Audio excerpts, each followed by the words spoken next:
Hello दोस्तों, क्या हाल चाल है आपके। मैं सीजेपी प्रोटेस्ट के बारे में कुछ बात करना चाहता हूँ। हालांकि मैं बहुत टाइम से अपने यूट्यूब चैनल पे नहीं आया हूँ, मैं बहुत कम आता हूँ, है ना। पर कभी कभी मेरे को बहुत मन करता है वीडियो बनाने का, पर टाइम नहीं मिलता है। पर आज मैं सोच रहा हूँ कि बना ही लेता हूँ, क्योंकि मैं देख रहा हूँ कि कॉकरोच जनता पार्टी वाला जो प्रोटेस्ट है, पहले तो बहुत ही फ़नी नेम है वो, क्या बताऊँ मैं। वो एक मीम से स्टार्ट हुआ था, इट्स ओके। पर बहुत लोग सपोर्ट में आए उसके, है ना। बहुत लोग अगेंस्ट भी हैं। तो जो अगेंस्ट में, मैं उनसे पूछना चाहता हूँ, लेट्स हैव ए डायलॉग, है ना। और जो सपोर्ट में है वो तो सपोर्ट में है, ठीक है। जो लोग अगेंस्ट में है ना, उनमें अलग अलग लेयर्स हैं। जो लोग बीजेपी से नफरत करते हैं वो लोग भी अगेंस्ट में है कुछ, है ना, क्योंकि वो अपने आप को ज़्यादा स्मार्ट समझते हैं। तो आप अगेंस्ट में क्यों हो, इसके कुछ पॉइंट्स लिख लेते हैं। पहली बात, आप बीजेपी लवर हो, आपको बीजेपी से बहुत प्यार है। आपने अपने आप को बहुत ज़्यादा स्मार्ट समझ लिया। आपको लगता है कि भाई आपको सब पता है, ये तो सोशल मीडिया का शोशाबाजी है, तो 2 दिन रहेगा, गायब हो जाएगा, ये तो हमको भी मालूम है, ये सबको पता है। बट फिर भी सब लोग अगर एक साथ आए हैं, इतने पागल तो हैं लोग, हैं नहीं कि हज़ारों लोगों की भीड़ आ गई है ना। अब आप कह रहे हो अरे बहुत कम लोग थे, इतनी भीड़ कहाँ थी, सोशल मीडिया पे तो उनके 22 लाख लोग हैं। तो क्या आप इतने स्मार्ट नहीं हो कि आप समझ पाओ कि सोशल मीडिया पे जो 2 करोड़ लोग जुड़े हैं वो पूरे इंडिया से जुड़े हैं। और प्रोटेस्ट सिर्फ दिल्ली में हो रहा था, तो दिल्ली की पॉपुलेशन ही 2-4 करोड़ है या 5 करोड़ है, पूरे एनसीआर की पॉपुलेशन जो भी है। तो कहाँ से आ जाएंगे 2 करोड़ लोग एकदम से, कहाँ से आ जाएंगे पूरे इंडिया से। इतना दिमाग तो होगा आपके पास। तो अगर मान लिया 4,000-5,000 लोग आए हैं सिर्फ एक साइट पे, जंतर मंतर पे, तो I think it's good, right. अब मतलब मोदी जी के जेवर एयरपोर्ट के जो इनाग्रेशन में लोग नहीं आ रहे थे, बसें भर भर के बच्चों को लाया जा रहा था, बोला जा रहा था कि भाई 2-2 अटेंडेंस मिल जाएगी, 2-2 दिन की अटेंडेंस मिलेगी, आके कर लो, ठीक है। वहाँ पे अटेंडेंस का लालच देके बच्चों को बुलाया गया, और बाकी जो लोग आए होंगे वो भी ऐसे ही आए होंगे। आपको पता है कि नेताओं की रैलियों में आते हैं जो लोगों को पैसे मिलते हैं, ठीक है। एक कंपैरिजन में यहाँ पे सब लोग ऑर्गेनिकली आए हैं। यहाँ पे किसी ने किसी को कोई ऑफर नहीं किया है कि भाई आओ 100 रुपये मिलेंगे, 500 रुपये मिलेंगे। है तो दिखाओ प्रूफ, है ही नहीं। होता तो अब तक फैल चुका होता, ठीक है। Pakistani funded, George Soros funded, CIA funded, और क्या कौन कौन सी कॉन्स्पिरेसी थ्योरी फैलाते हैं लोग, ये सब कुछ नहीं मिला किसी को। एकदम क्लीन प्रोटेस्ट, पीसफुल प्रोटेस्ट होगा। Kudos to Delhi police bro, मतलब दिल्ली पुलिस ने परमिशन दे दी। दिल्ली पुलिस नॉर्मली भाई लाठीचार्ज करती है, मैंने ज़्यादातर जो वीडियोस में देखा है, मैं नहीं कह रहा, मैं उधर रहता नहीं तो मुझे पता नहीं, लेकिन भाई ज़्यादातर वीडियोस में देखा है भाई प्रोटेस्टर्स को लाठीचार्ज कर रही होती है, प्रोटेस्टर को उठा के बसों में ले जा रहे होते हैं। ये सब कल के प्रोटेस्ट में नहीं हुआ, अच्छी बात है। और यार देश में ना डेमोक्रेसी है, और डेमोक्रेसी में प्रोटेस्ट होते रहने चाहिए। This makes the democracy alive. अगर ये ख़त्म हो जाएंगे ना कल को, आपकी आवाज़ उठाने के लिए कोई नहीं रहेगा, कल को आपको कुछ दिक्कत होगी तो, ठीक है। बहुत जेनरिक डायलॉग मार दिया मैंने लेकिन सच में ऐसा है भी, क्योंकि कुछ बीजेपी सपोर्टर्स भी आए हुए थे उसके अंदर, और वो कह रहे थे कि मेरे बेटे का भी एग्ज़ाम था, लीक हो गया, या मेरे बेटे की नौकरी नहीं लग रही है, हम बीजेपी सपोर्टर हैं पर क्या करें, हमारे बेटे को कॉकरोच कह दिया। एक बंदे का वीडियो वायरल हुआ था, आज खुद के बेटे के साथ हो गया, या फिर रियलाइजेशन आज हो गई उनको कि हाँ हाँ भाई कुछ तो गलत हो रहा है देश में, तो आज वो आए हैं। ऐसे और भी लोग जगेंगे। पर आपका एक्चुअल मेरे को समझ नहीं आया कि लोग जो इसके खिलाफ हैं वो क्यों हैं एक्चुअल में। उनको कुछ मिल भी नहीं रहा है ना अगेंस्ट में, कुछ कनेक्शन निकल आया कुछ हल्का सा। और हाँ, वहाँ पे और भी लोग आए हुए थे जो क्या बोलते हैं, प्रोवोक कर रहे थे दूसरे लोगों को कि कुछ हो जाए, कोई हम प्रोवोक कर दे, सामने वाला थप्पड़ थप्पड़ मारते, हम ये करते। पर वहाँ पे लोग बहुत समझदार थे, सब लोग मतलब अवेयर थे कि हाँ भाई क्या क्या टैक्टिक्स अपनाई जा सकती हैं, है ना। कोई धक्का मुक्की भी कर रहा था तो मना कर रहे थे, नहीं धक्का मुक्की मत करो। ये सब मैं गया नहीं वहाँ पे, लेकिन मैंने वीडियोज़ में देखा, बहुत वीडियोज़ कल मैंने देखे इसके, मज़ा आ गया। कल मैंने 2 चीज़ें करी। बंदर मूवी देख कर आया, उस बंदर मूवी में कॉकरोच का सीन है, उस पिक्चर में कॉकरोच मारता है वो बॉबी देओल तो मैंने कहा ये क्या हो रहा है मैंने कहा यहाँ ये मूवी में कॉकरोच मार रहा है, वहाँ रियल लाइफ में कॉकरोच लड़ रहे हैं। खैर ठीक है। हाँ, तो मैं एजेंडा की बात करता। बहुत लोग कह रहे हैं कि मुझे स्टूडेंट्स के प्रोटेस्ट से दिक्कत बिल्कुल नहीं है, लेकिन जो प्रोटेस्ट करवा रहे हैं, जो लोग ऑर्गेनाइज करवा रहे हैं, वो हैं क्या बोलते हैं, उनका खुद का एजेंडा है। ये तो अपनी पॉलिटिक्स में घुसना चाहते हैं, ये आम आदमी पार्ट 2 है। तो मैं ये कहना चाहता हूँ, तो दिक्कत क्या है भाई। आपने अपनी कंपनी में एक एम्प्लॉय रखा, वो काम कर रहा है अच्छे से, ठीक है। कुछ दिन बाद उसने काम करना अच्छे से नहीं किया या काम नहीं कर रहा, तो आप चाहोगे ना कि उसको निकाल दिया जाए और दूसरा बंदा ले आए, या फिर आप समझ रहे हो। अगर कोई नया इंसान पॉलिटिक्स में आना भी चाह रहा है तो उसमें गड़बड़ क्या है भाई, ये तो अच्छी बात है ना।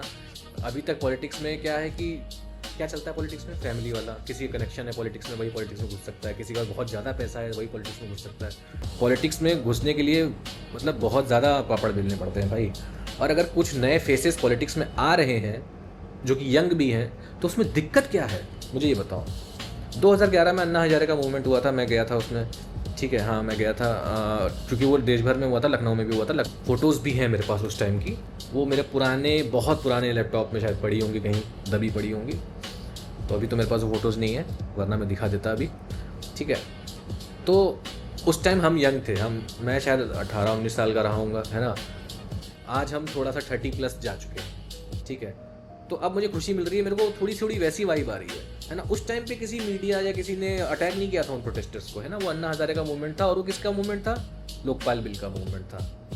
लोकपाल बिल क्या होता है किसी को नहीं पता, सब आ गए थे मूवमेंट करने, है ना। यहाँ पे तो नीट पेपर लीक हुआ है, तो कुछ न्यूज़ वाले हैं ओपी इंडिया टाइप, है ना, वो कह रहे हैं नीट का फुल फॉर्म बता दो, या बोल रहे हैं अच्छा नीट का पेपर लीक हुआ है, और कौन सा पेपर लीक हुआ है बताओ, है ना। नहीं बताओ, तो मतलब वो मॉक कर रहे हैं प्रोटेस्टर्स को।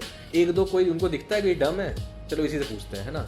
वो जो जानने वाला है ना, जो पता चल रहा है, पढ़ा लिखा है, ये बता देगा, आंसर दे देगा, उसको नहीं पकड़ रहे हैं वो लोग। कोई ऐसे दिख रहा है, हाँ यार ये ऐसी आया है भीड़ चाल में, इसको पकड़ लेते हैं। हाँ, प्रोटेस्ट्स में भीड़ चाल में लोग आते हैं, ठीक है। हर इंसान हर चीज़ का जवाब नहीं दे पाएगा। कोई एक एग्ज़ाम होता है ना, नॉर्मल एग्ज़ाम, हर बच्चा 100 में 100 नहीं लाता है, ये समझते हो, ठीक है। अगर मैं ही उस ओपी इंडिया या जो भी न्यूज़ रिपोर्टर जो ये सब फालतू सवाल पूछ रहा है, मैं उससे पूछ लूँ इंडिया के सारे पीएमओ का नाम, जितने पीएम आज तक बने सबका नाम बता दो, नहीं बता पाएगा वो। तो आप समझ रहे हो। तो फर्जी के सवाल पूछना instead of focusing on the real issue. Dharmendra Pradhan ji का इस्तीफा चाहिए, और कुछ लोग कह रहे हैं इस्तीफा दे भी देंगे तो क्या हो जाएगा। क्यों भाई, ये एक सिंबॉलिक जेस्चर होता है। किसी भी डिपार्टमेंट में कुछ गड़बड़ होती है ना, तो जो सबसे सीनियर मोस्ट इंसान होता है वो इस्तीफा दे देता है। 2 अक्टूबर को गांधी जी का बर्थडे होता है, पर 2 अक्टूबर को एक और इंसान का बर्थडे होता है जो बीजेपी वाले बहुत ज़्यादा, क्योंकि बीजेपी वालों को गांधी जी को प्रमोट नहीं करना, राइट। तो वो क्या करते हैं, ज़्यादातर जो मेरे बीजेपी फ्रेंड्स हैं या बीजेपी सपोर्टर्स टाइप दोस्त हैं, वो ज़्यादातर स्टेटस लगाते हैं 2 अक्टूबर को बर्थडे का, पर गांधी जी का नहीं, लाल बहादुर शास्त्री जी का। पर शायद उन लोगों को ये नहीं पता कि लाल बहादुर शास्त्री जी ऐसे इंसान थे, जब एक रेल हादसा हुआ था तो उन्होंने इस्तीफा दे दिया था। वो रेल मंत्री थे। आज इतने सारे रेल हादसे हो चुके हैं, हमारे रेलवे मिनिस्टर इस्तीफा देना ही बंद कर दिया है मिनिस्टर्स ने। ये एक टाइम पे नॉर्म हुआ करता था, कहीं पे कुछ हो रहा है तो जिम्मेदारी लेते हुए इस्तीफा देते थे। इस्तीफा देने से कुछ होता नहीं था, लेकिन एक सिंबॉलिक जेस्चर था ये। इससे अकाउंटेबिलिटी सेट हो जाती है कि भाई आप अच्छा काम नहीं करोगे, आप अपने डिपार्टमेंट को अच्छे से मैनेज नहीं करोगे, आपको निकाल दिया जाएगा या आप इस्तीफा देना पड़ेगा आपको, है ना। अब ख़त्म ही हो गया है सब, अकाउंटेबिलिटी ही ख़त्म हो चुकी है भाई। कुछ भी हो रहा है देश में, कोई वो नहीं है, ठीक है। बाकी बहुत लोग कहते हैं, क्या कहते हैं, इनके आम आदमी पार्टी से कनेक्शन है। हाँ तो है, तो क्या ये आम आदमी पार्टी पार्ट 2 है। अरे तो भाई पार्ट 1 कौन सी बहुत अच्छी चल रही है। पंजाब में इलेक्शन होने वाले हैं, वहाँ पे आम आदमी पार्टी हार जाएगी, ठीक है। दिल्ली से हार चुकी है, वो ख़त्म है पार्टी। तो अगर इस मोमेंट से कोई नई पार्टी एक्चुअल में, I don't think election commission cockroach Janata party को वो करेगा, रिकग्निशन करेगा। कॉकरोच नाम बड़ा अजीब सा है, पता नहीं, मे भी हो सकता कर दे, ठीक है। या कॉकरोच सिंबल वोटिंग उस पर आ जाए, मुझे नहीं लगता आएगा। 2029 में बहुत मुश्किल है। एक यूथ मूवमेंट है, ठीक है। अन्ना हजारे जी ने कौन सा चुनाव लड़ा था, ठीक है। हाँ, इस चीज़ से कोई नई पार्टी निकल के आ जाए, जैसे कि आम आदमी पार्टी निकली थी 2011 के, उससे तो अच्छी बात है ये। तो मेरे हिसाब से तो बहुत अच्छी बात है ये, क्योंकि हमारे पास तो ऑप्शन ही नहीं है ना। या तो राहुल गांधी, हाँ कांग्रेस का, भाई कांग्रेस का क्या सीन है भाई। कांग्रेस ने तो कोई एक्नॉलेज ही नहीं करा। और मैंने सुना है कि कुछ कांग्रेस वाले बोल रहे थे कि यार हमको तो प्रोटेस्ट करने की परमिशन नहीं मिलती, इनको तो बहुत आसानी से मिल गई, है ना। ये कहीं बीजेपी के लोग ही तो नहीं है, मतलब कुछ लोग तो इसको बीजेपी से ही लिंक कर रहे हैं कि भाई हो सकता है इनमें कुछ, क्योंकि हाँ जो उसका एक बंदा है, उसको पता नहीं क्या नाम है, उसके पुराने ट्वीट्स मिले हैं जो कि मोदी जी की तारीफ करते हुए ट्वीट्स मिले, तो लोग कह रहे हैं अबे ये तो मोदी भक्त है। पेट बहुत दर्द हो रहा है, छाछ पी लेता हूँ थोड़ी सी।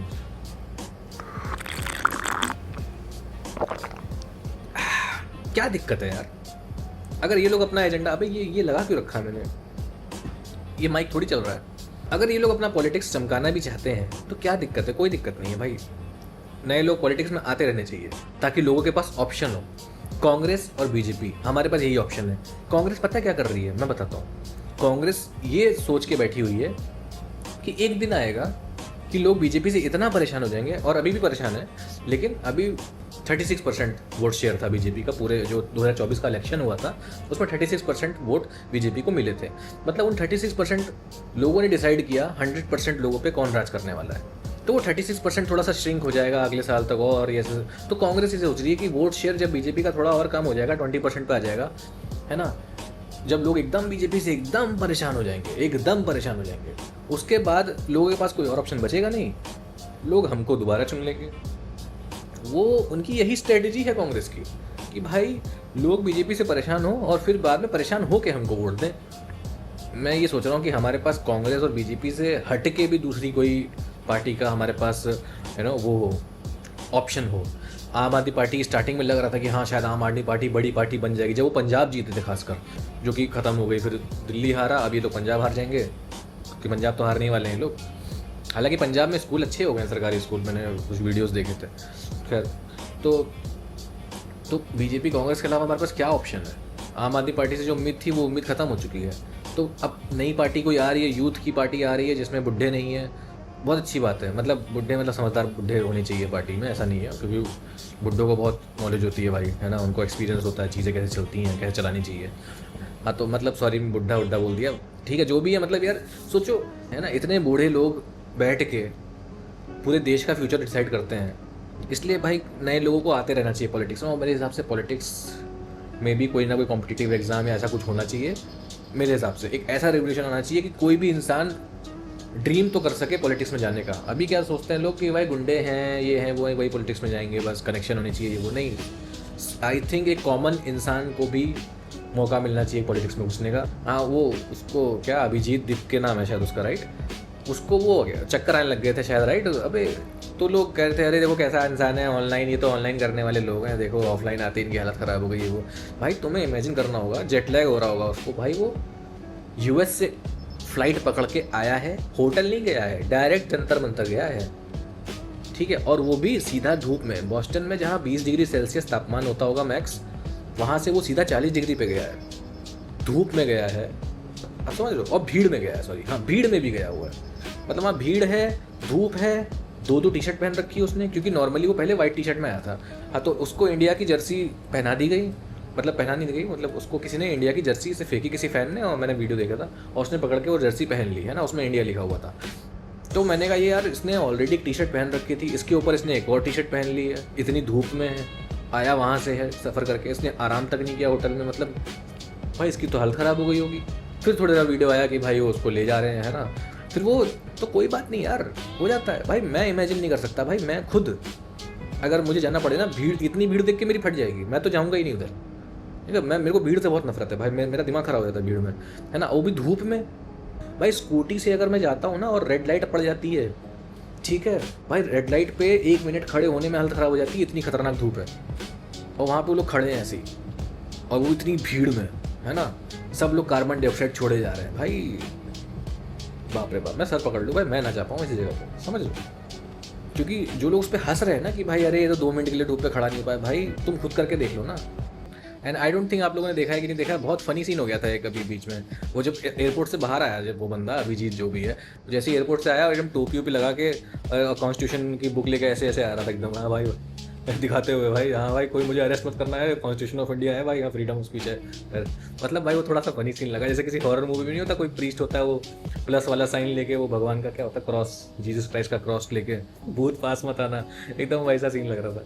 खैर सॉरी, मजाक नहीं उड़ाना चाहिए। क्या वो कॉन्स्टिट्यूशन दिखा के बता रहा था कि देखो भाई फ्रीडम ऑफ स्पीच है मेरे पास, है constitution of India. Kunal Kamra भी वही ये काम कर चुका है, जो कि अच्छी बात है, लोगों को रिमाइंड कराना कॉन्स्टिट्यूशन ऑफ इंडिया के बारे में कि भाई हम बोल सकते हैं, हमारे वो फ्रीडम ऑफ स्पीच है, हम सरकार के खिलाफ, सरकार की नीतियों के खिलाफ बोल सकते हैं। हम सरकार के खिलाफ बोल रहे हैं, इसका मतलब ये नहीं कि हम देश के खिलाफ बोल रहे हैं। बहुत सारे लोग प्रोटेस्ट में ऐसे भी आए थे जो कि कहते हैं ये लोग देश के खिलाफ है, देश के खिलाफ है। देश के खिलाफ कैसे हैं भाई, तो दोनों में डिफरेंस है, सरकार और देश दोनों अलग हैं, डोंट उनको मिलाओ मत भाई।